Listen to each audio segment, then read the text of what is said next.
درنو ګرانو او فرهنګ پالو دوستانو، خدای بخلی اجمل خټک د پښتو د لرغوني او بډای ادب یو غښتلی نامتو میړنی مبارز شخصیت و.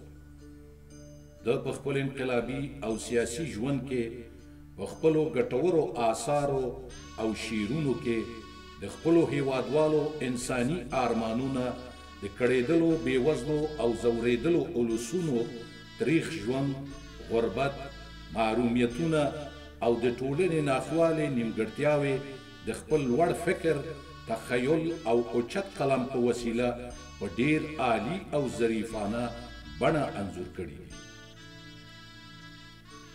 لنډه دا چې د ارواښاد اجمل خټک د آثارو او شعرونو لوستل او اوریدل د هر بادرده انسان په ذهن او زړه کې د هیواد او هیوادوالو سره ژوره مینه، انساني، وطني او ملي احساسات، جذبات او ولولې راپاروي.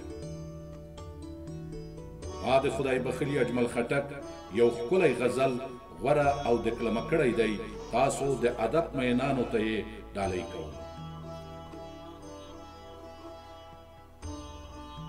یوه مینه تمام عمر لوګېدلی ژوندون،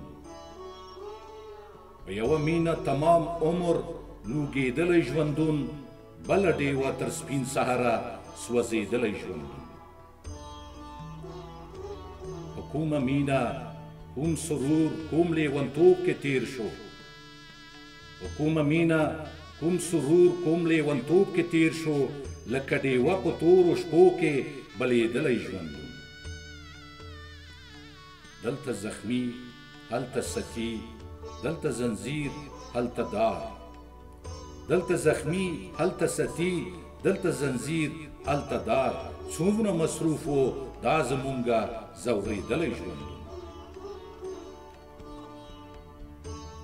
لکه غوټۍ د اغزو منځ کې په خندا سحر ته، لکه غوټۍ د اغزو منځ کې په خندا سحر ته، داسې تیریږي د یارانو غم لړلی ژوندون.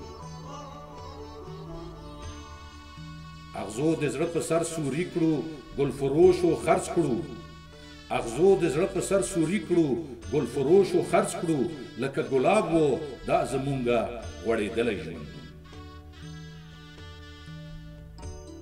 خټک د خوب غوندې د مینې په زانګو کې تیر کړو، خټک د خوب غوندې د مینې په زانګو کې تیر کړو، په انتظار کې ترسکېدلی کړېدلی ژوندون.